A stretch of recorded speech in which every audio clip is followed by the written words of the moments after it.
Welcome e-commerce empresses to this episode of Woman Powering E-commerce. Join me every Tuesday and Thursday as I take you behind the scenes of my journey as a female e-commerce entrepreneur. Together, we'll explore the highs, the lows, inspiring you to take action and achieve your own business goals. So let's get started.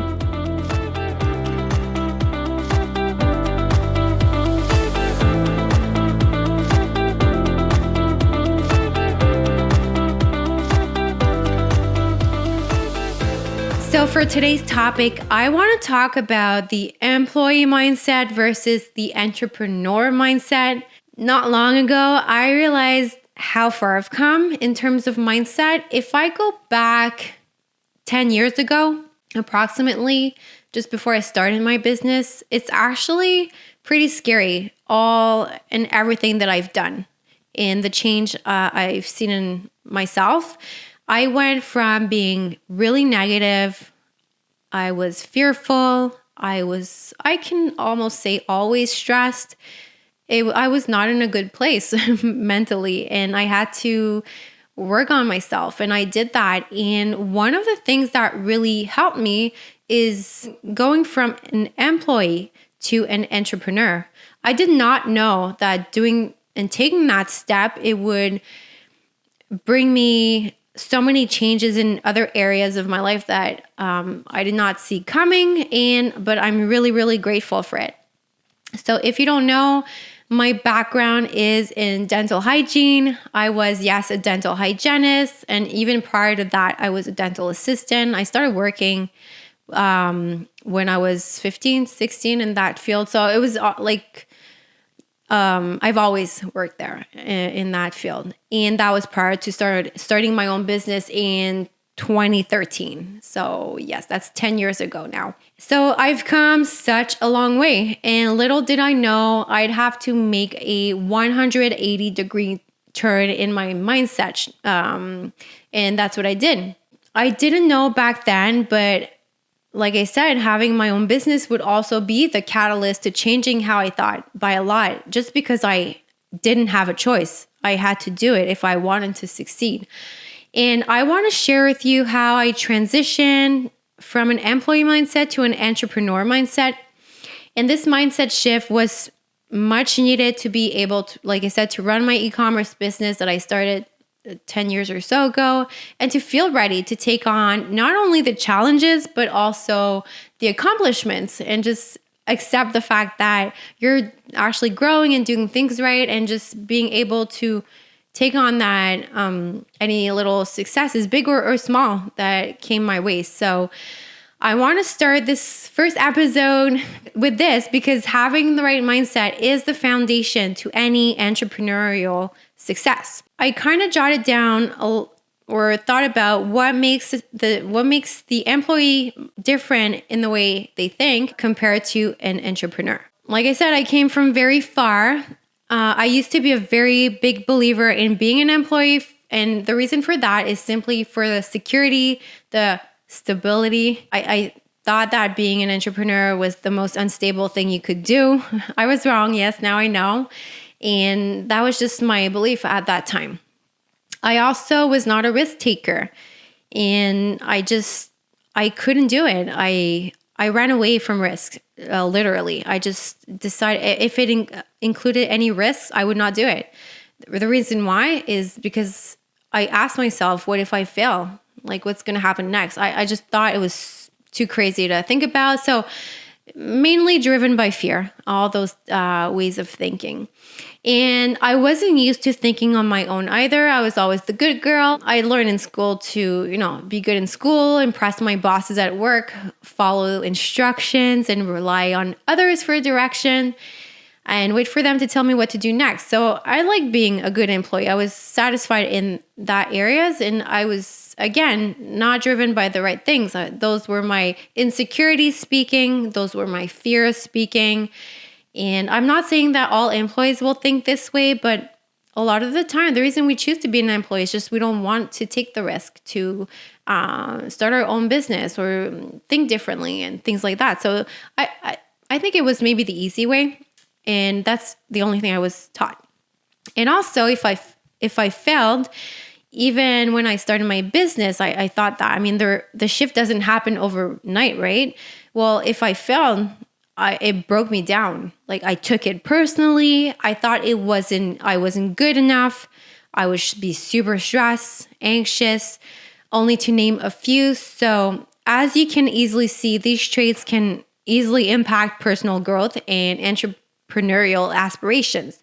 So when I decided I wanted to quit my 9 to 5 job to start my own business in e-commerce, I knew I'd have to work on my personal development. And that's what I did. I took on that challenge, and oh, am I so grateful today to have done it, because where would I be if I had not taken those actions? Honestly, I don't even want to know. I have no regrets as to what I did up till now. So what shifted? I say that today I still have lots to learn and a long way to go. But here are still some of the things I've developed which have helped me up until today. So one of the things is my willingness to take calculated risks versus no risk at all. So I'm not saying that I'm like I didn't go the other way completely. So you just have to accept that you have to take risks, but you can still take some calculated risks. So that's the difference. You're not being stupid. You just make sure you calculate things before doing something that, yes, may be risky, but then you have different levels. So that's one thing.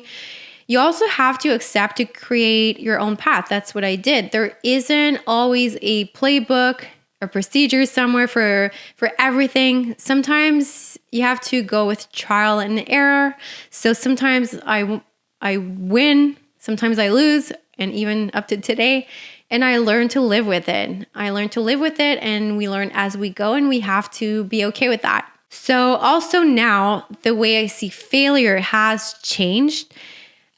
Before I went from breaking down when I failed, taking it super personal and all of that. And I changed that to instead of seeing a failure like something that was devastating, I now see it as an opportunity to learn and grow. And before making a decision, I always ask myself, what's the worst that can happen? And can I live with the worst if it does happen? So a lot of the times in business, the worst that can maybe happen is you'll just lose your business if you maybe take a certain risk or fail after taking a certain decision. And a lot of the times the answer in my head was, yeah, it's fine. If the worst case, I lose the business. So what? I learned so much since I started. I've developed so many skills, all those things that would allow me to just start from scratch, but not start from scratch. I'd be able to build something back up super quickly. It would never take me the time it took me to get to where I am today, because I've gained so much knowledge along the way. So when you ask yourself those questions, it just kind of brings down the pressure, and it just you realize it's not that bad, and why not just go for it? And I don't quit. I learned not to quit. I used to be a quitter. I am not anymore. At least I try not to be. I think I've proven that. Even if I want to, sometimes, I'll be honest, sometimes when you face really hard challenges, some are very hard, and sometimes it goes through my mind. Like some days I'll just tell myself, I can't do this. Can I just light it on fire? I don't want to do this anymore. But I don't allow that thought to stay there for very long, and I kind of symbolically splash my face with water and just wake myself up and say, Suzie, if it gets hard, embrace it and see it as an opportunity to learn and grow and move on. And that's now what I do. And it's a skill too. You can kind of learn that, and the more you develop it and do it, the more it's easy. It becomes easier. And these are only some of the qualities that contribute to success in the business world. And these have helped me develop my e-commerce business over the years. And my goal is I want to empower you, the entrepreneur, on your journey. So here are some practical tips, strategies for cultivating an entrepreneur mindset in the context of e-commerce that I thought about if that's where you are in your journey.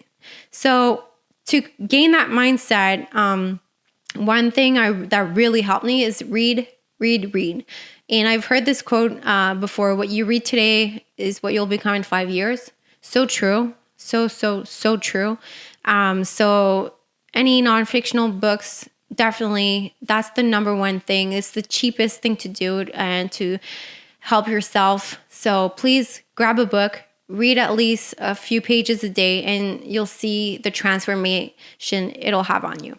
Another thing that really helped me is join e-commerce groups, forums, things like that. There are a lot of things out there: Facebook groups, masterminds, forums. You want to surround yourself with like-minded people in the e-commerce industry, especially if you're new to that space, or if you just started your business, if you're looking to grow at the next level in your business.